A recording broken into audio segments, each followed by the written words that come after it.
Good morning, happy Thursday. Trying to shed some brightness into this week.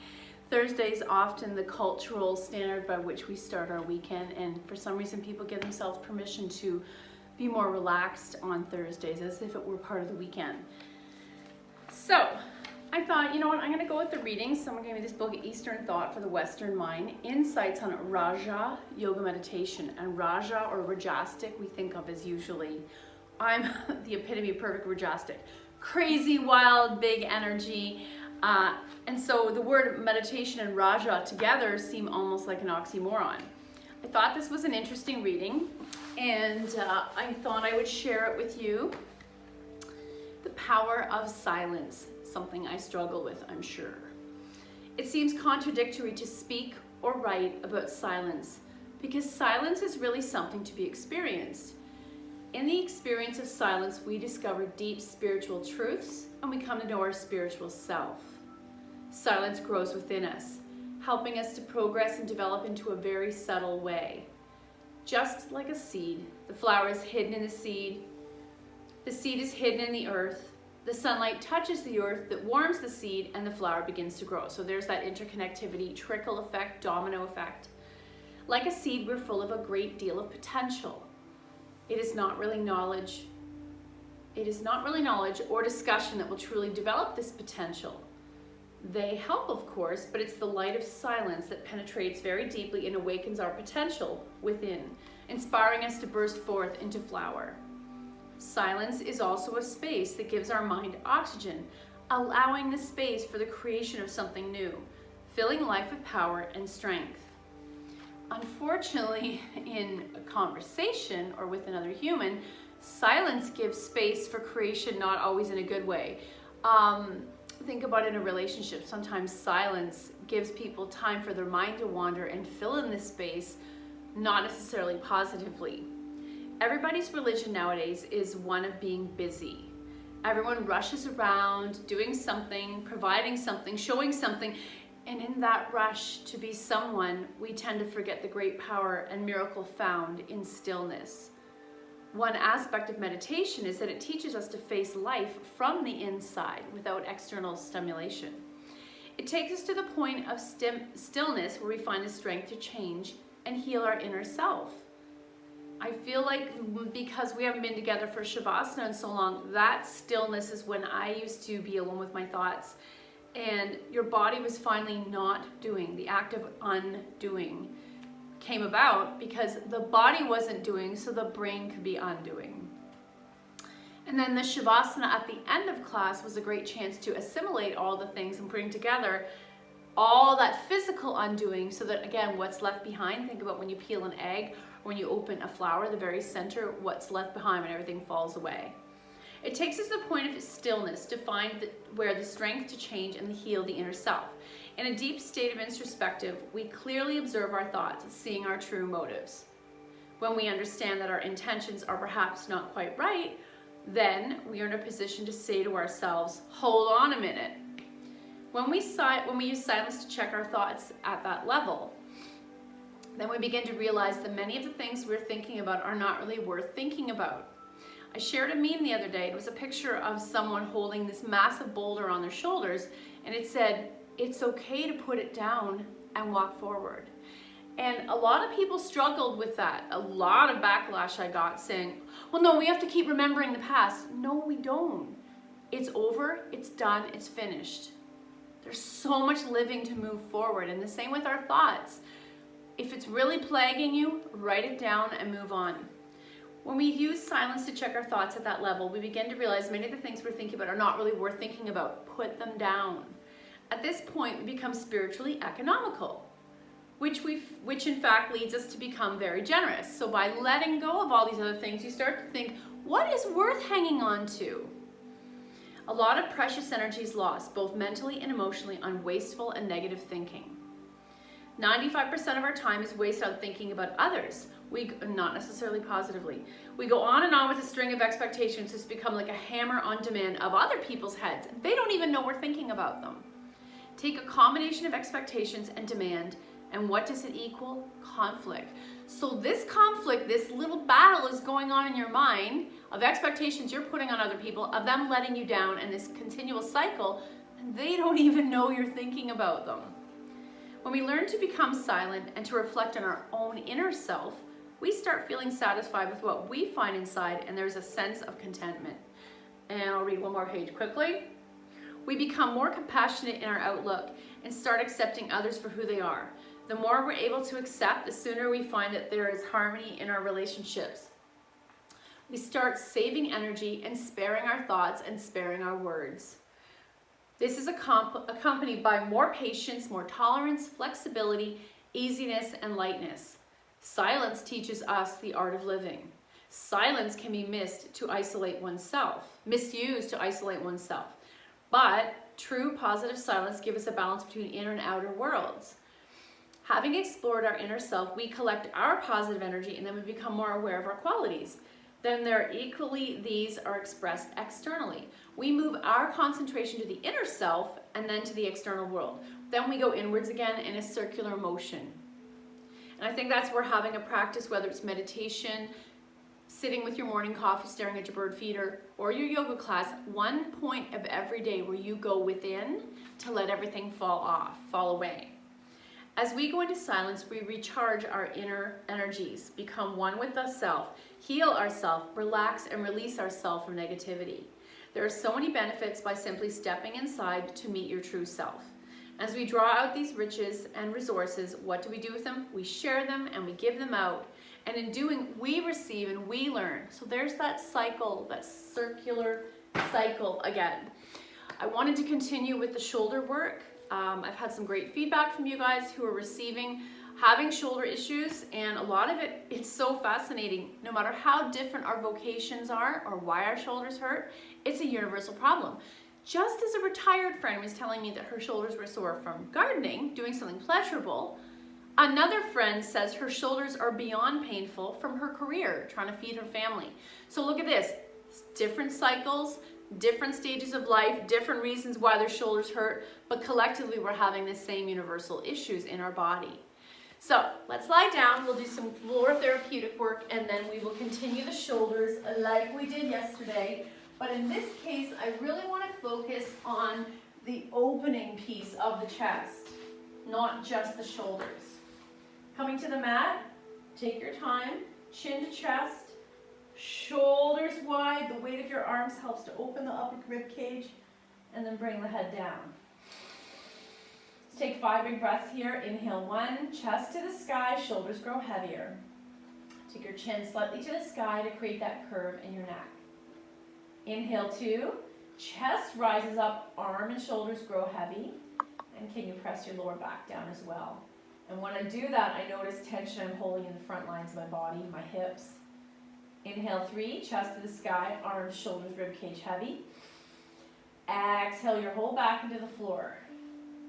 Once more, chest to the sky. Exhale, soften. And let's do that one more time. Inhale, chest to the sky.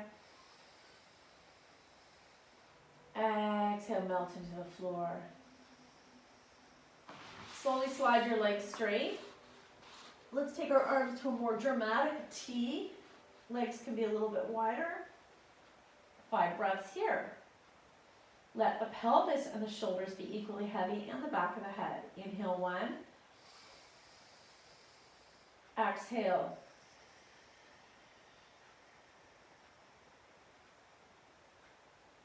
Inhale 2. Exhale. Continue to feel the body letting go. The back body is continually in a state of stretch. We're letting the front lines of the body relax. And once more, inhale. Exhale. I'm going to bring my legs close together just to take the stress off my hips. We're going to do alligator mouth. Left arm out to a T. Spread the nails and anchor them on the floor. Unfortunately, you can't see it. Oh shit, can I move over? Right arm in the sky. Flex those hands. Lift the shoulder off the mat. And I'm going to move enough to take it over towards my left hand and pull back. Release. Right arm to the floor. Inhale up. Spread the fingers. Anchor that left shoulder, but the right shoulder is going to lift.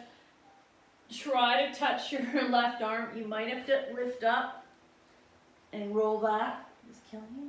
Release. And one more time. Right arm up. Answer the question. Reach towards the left arm or take it a little deeper. Literally make a sandwich with your hands and pull back. Release. And rock your head side to side. Spread the right nails. Anchor the right arm. Left arm in the sky. Reach up towards the right hand and pull back. Release. So we're going to do that 3 more times. Left arm up. Answer the question. Towards the right palm and pull back. One more time. Left arm up. Reach and pull back. Rocking side to side. Let's bring our knees into our chest. Notice how it feels on the lower back. Use the floor to your advantage. Let's take our knees to the floor. We think of this as a back pose. It's actually to help open the upper back, not the lower back. Arm open to a T, attempting to get that right shoulder to the floor. You might even put a folded blanket between your knees or a block. And if you have someone else in the room, gently have them place one hand on the right open armpit or shoulder and one hand on the right knee. And you're going to gently stretch this diagonal line. 2 breaths. So you can turn and look to the right hand to stretch your neck, or you can turn and look to the ceiling. Inhale 1. Exhale. Inhale 2. Notice the tightness. It's not just our shoulder. What else is connected and tight on this right side of the body? And then help yourself come to center. We're going to take our knees to the right. Left arm opens. Option to have somebody bring a gentle hand to the inner left pec or shoulder, and one hand to the top of the left knee. Gently stretching this diagonal line. Inhale 1. Exhale. Inhale 2. Exhale, back to center. Egg beaters, rocking side to side. Let's bring right leg in, left leg slides straight, pull it in, single leg wind relieving pose. Normally our shoulders naturally want to arch forward in this pose. What if you bring your hands higher up and press the shoulders down? Bring the thigh to you instead of you trying to reach the thigh. So we don't normally do it this way, shoulder focused. Flex. Left hand takes right knee over, single leg spinal twist. Keep that right shoulder down, right arm to a T. You can take both arms to a T. We're bringing out the spine. We're helping open the upper back. Especially if you have your shoulders rounded forward in your recreation or your career. Back to center. Left leg in, and instead of trying to reach for the leg, I'm going to kind of come up high. Slide right leg straight, shoulders stay down.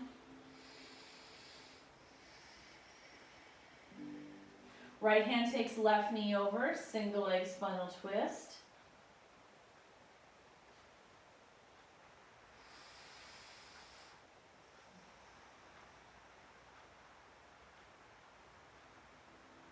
Back to center, knees wide, pause. So I'm holding my knees so that gravity can gently open the hips and inner thighs. This gets tight the more we sit with our legs closed. And then coming to the setup for happy baby. Option to stay here or coming into full happy baby, but only if you keep your shoulders still on the floor. Maybe stillness or rocking side to side. Back to center, soles together, pause. And then releasing your feet to the mat, soles together, knees out to the side, arms in cactus. And this is where if you struggle with rolled forward shoulders, you're going to want a bag of rice or something heavy on the inside of each where the shoulder and the pec connect. Spread your fingers, anchor. Let's take 5 breaths here. And I notice a lot of hesitation in my hips. They do not want to relax here. Inhale 1. Exhale. Inhale 2. Exhale. And inhale 3. Exhale, close your legs. Feet in the air, no hands. Point and flex a few times. Fan out your toes. Roll your ankles. Remember, the gift we give to our ankles is actually going to help the hips, lower back, knees. Fan out each toe individually. Fist spread, fist spread, fist spread. Let the legs fall wide. And just pause here for a moment. Arms to a T, and everything's kind of dangling here. This is a great pose to do against the wall as an inner thigh stretch.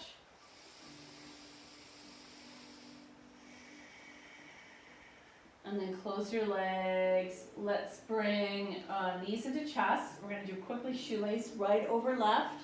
Pull it in. Option to go a little deeper if you want a deeper stretch. Noticing that in my right glute. And shake it out. Other side. Left over right. Pull it in.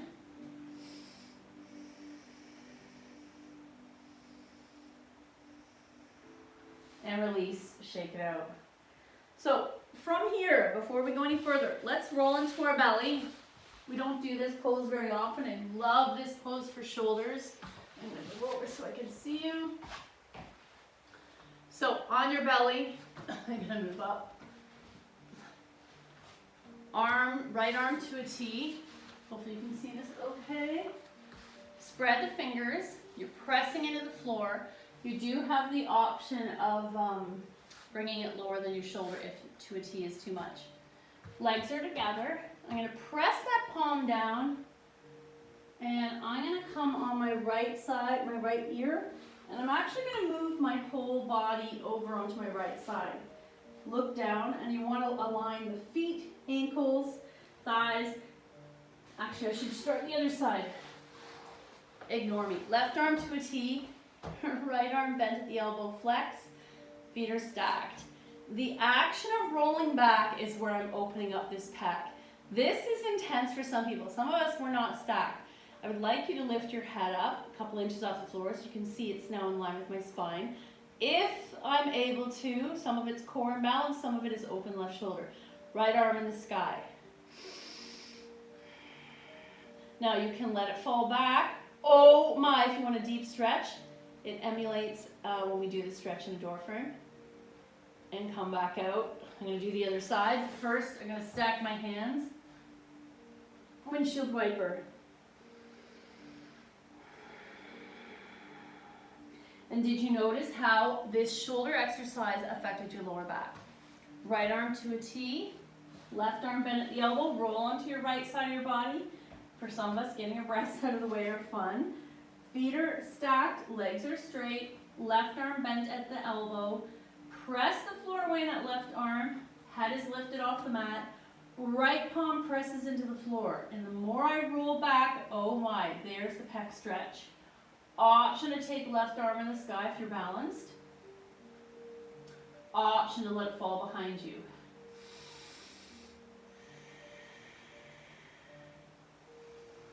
And then come back to center. Windshield wiper.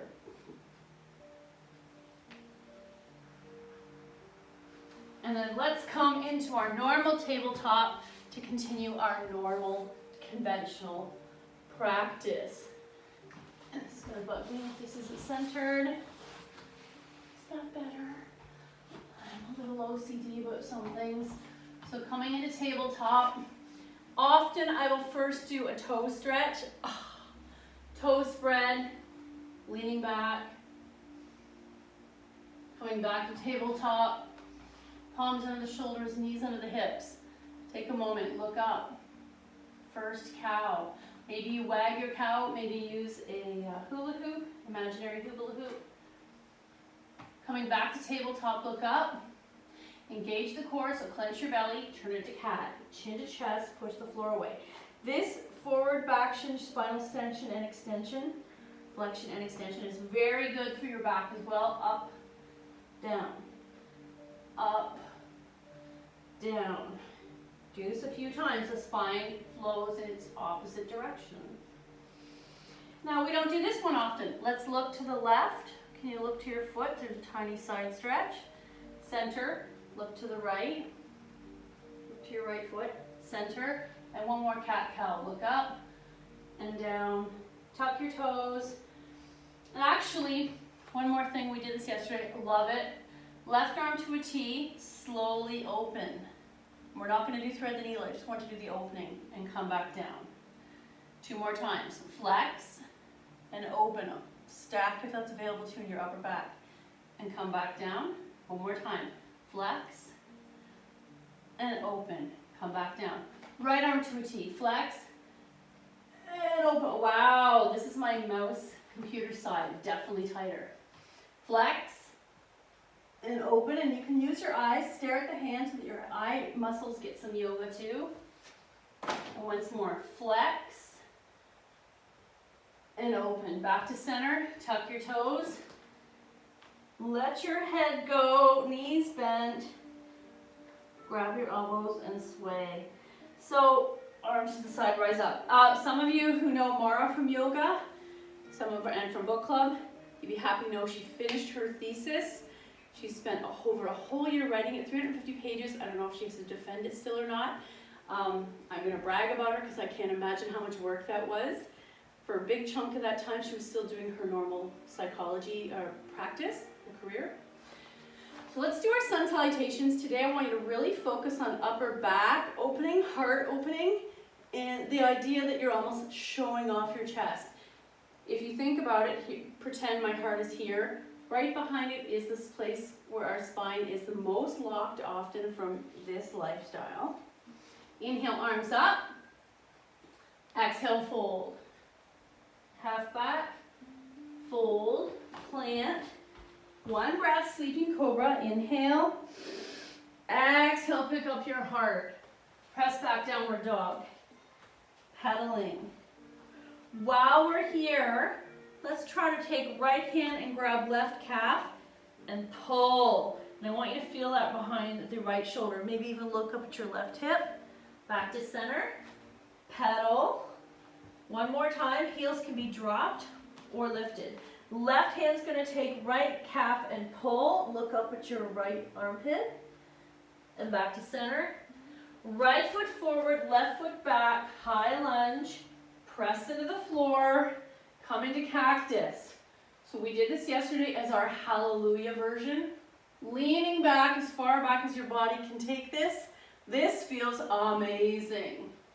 Hands release, feet together, full, rise, heart center. Next round we'll do a little faster. You also have the option of slowing it down. Inhale up, exhale, fold. Half back, fold, plant. Come to your knees, and let's very slowly lower this heart.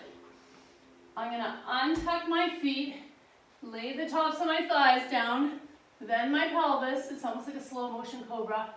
Lowering all the way back down. Sleeping cobra. Inhale. Exhale, pick up your chest. Press back, downward dog. Left foot forward, right foot back. High lunge, arms to a T. Take your time to rise up. Coming into cactus. Let's do our hallelujah arms again. Nice. Hands release. Feet together. Full. Rise. Heart center. We'll do 1 more on each side. Inhaling up. Exhale, fold. Half back. Fold. However you get down. 1 breath, sleeping cobra. Exhale, pick up your heart, baby cobra. Press back, downward dog. Right foot forward, left foot back. Rise. Find your balance. You're choosing arms up, holding imaginary beach ball, or the hallelujah arms. Hands release, feet together, full. Rise, heart center. Inhale up, exhale, fold. Half back, fold, plant, Knees down, sleeping cobra. Pick up your heart, baby cobra. Press back, downward dog. Left foot forward, right foot back. Right, woohoo! Tight ankles, there's my effect. Hands release, feet together, fold, rise, heart center. So that pose we did on the floor, we're gonna also do against the wall. To be careful not to tear this down. I love this wall stretch more than the floor version. When we're in person, we do this one often. Can I do it with all this junk here? Okay, so I'm gonna take my right blade of my foot to the wall, right hip, and right arm out to a T. Right breast to the wall. Left arm bent at the elbow, tented. Not sure if you can see what I'm doing. The key here is I'm gonna press into the wall with that right arm. Without even going any further, I feel my pectoral muscle, which gets shortened from curved forward shoulders, really stretching, pressing to the wall with the right hand, right forearm, right bicep, right breast. Press, press, press, press, press, and look over to the left. Oh my, and then come on out. I barely did anything, but the action of pressing to the wall is where the stretch came. Let's do the other side. Left blade, left hip, left breast, left arm to the floor, to the wall, palm to the wall. Right arm bend at the elbow. Spread those left fingers, press into the wall. Oh, and maybe you can look over your right shoulder. Press, press, press, press, press, press, press, press, press. Oh, and release. And maybe you can spend a little longer than I just did. Let's do the other side. We're gonna do it again. This time I do on a diagonal, and this helps my neck and shoulder connection. This one is pec and bicep. The next one is neck and shoulder.